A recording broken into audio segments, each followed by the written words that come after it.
Kita akan membahas lebih lanjut pemirsa terkait dengan kasus hukum di mana staf KPK yang menjadi tersangka dalam kasus korupsi Pemalang ini. Kita sudah terhubung pula dengan narasumber, yakni Lakso Anindito, Ketua IM 57 Plus Institute. Halo, selamat sore Mas Lakso, apa kabar? Alhamdulillah baik, Mbak. Apa kabar? Sehat semua. Baik, Mas Lakso, boleh Anda memberikan pandangan Anda melihat kasus yang menjerat oknum staf KPK dan juga ayahnya sebagai tersangka dalam dugaan pemerasan Bupati Pemalang ini, seberapa serius menurut Anda ini kasusnya dan dampaknya bagi kredibilitas KPK? Ya, jadi yang pertama saya ingin mengungkapkan bahwa ini bukanlah kasus pertama di Komisi Pemberantasan Korupsi. Kita mengetahui bahwa ini kesekian kalinya terjadi korupsi yang dilakukan oleh pegawai dari KPK itu sendiri.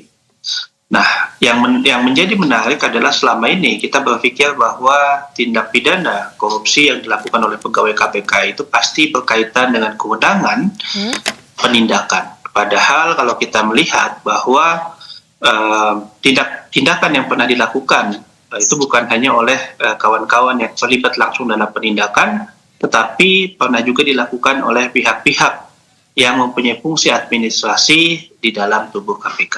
Kasus ini adalah salah satu contohnya, di mana salah satu orang yang cukup saja dia perannya ada di bidang administrasi bisa untuk melakukan proses pemerasan terhadap orang atau pejabat yang tidak main-main, dalam hal ini adalah bupati. Yang kedua, saya mengungkapkan bahwa ini menunjukkan dari sisi perspektif publik, ketika kita bicara soal pegawai KPK, maka setiap pegawai KPK memiliki posisi yang strategis. Orang tidak melihat apakah dia memang betul-betul dapat mengakses kasus atau tidak dapat mengakses kasus. Nah, ini contohnya adalah tersangka R ini yang kita melihat sebetulnya dia tidak sama sekali tidak bisa mengakses kasus karena tugas dia hanyalah di bagian administrasi. Tapi opini publik, opini eksternal, dia memiliki posisi yang bisa mengakses kasus. Yang ketiga, hal yang penting juga yang ingin saya sampaikan adalah sebetulnya ini adalah salah satu bentuk warning buat Komisi Pemberantasan Korupsi bahwa memang tingkat standar integritas pegawai KPK ini ada satu titik yang perlu dibenahi. Satu sisi kita bahagia karena tim penyelidik KPK secara objektif mau dan langsung menetapkan menjadi tersangka mereka yang melakukan korupsi. Tapi sisi lain di sini ada catatan penting bahwa perlu ada sistem atau standar integritas yang ditingkatkan di KPK. Baik. Jadi selama ini, karena ini bukan kasus pertama ya Mas Lakso, seperti Anda katakan saat Anda masih di KPK juga sudah pernah melihat kasus seperti ini. Sejak saat itu hingga saat ini Anda merasa atau melihat memang nyata-nyatanya KPK tidak pernah memperhatikan persoalan ini secara serius meskipun kasusnya ini sudah bolak-balik terus terjadi hal-hal seperti ini? Ya, saya melihat selama adanya peluang kekuasaan, selama ada peluangnya otoritas, maka potensi kejahatan pasti akan selalu ada. Untuk itu saya menyarankan dua pendekatan yang perlu dipertimbangkan oleh KPK untuk dilakukan. Yang pertama, saya melihat bahwa harus ada hukuman atau tindakan yang lebih keras terhadap pelaku tindak pidana ini. Kenapa?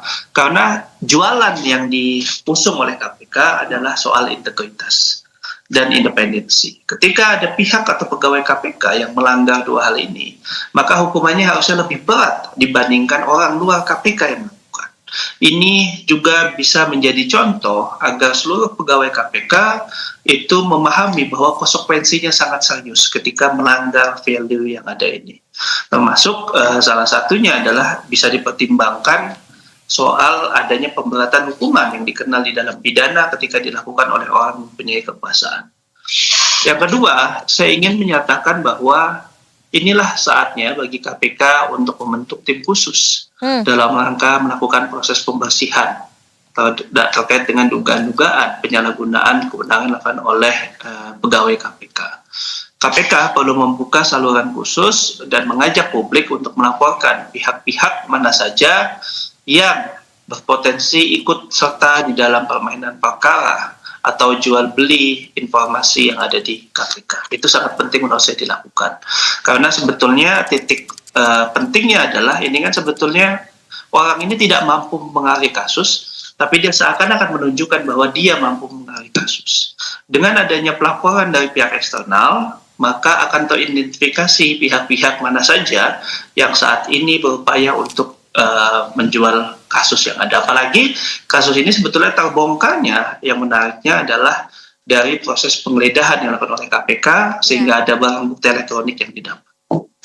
Baik, baik. Jadi ini sudah harusnya menjadi momentum ya, wake up call lagi ya. Jangan lagi membiarkan persoalan ini menjadi persoalan yang terus terulang di kemudian harinya. Jadi harus ada peningkatan baik itu dari sisi pengawasan dan juga integritas dari pegawai KPK.